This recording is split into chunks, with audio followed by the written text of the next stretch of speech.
என்னை கத்தி இல்லாமல் கொய்யும் இதில் மீள வழி உள்ளதே இருப்பினும் உள்ளம் விரும்பாது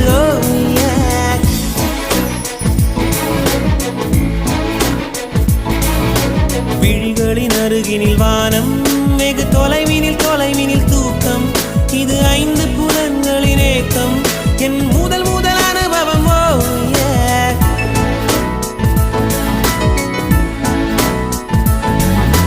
ஒலியின்றி உதடுகள் பேசும் பெரும் புயலென வெளிவரும் சுவாசம் ஒரு சுவடின்றி நடந்திடும் பாதம்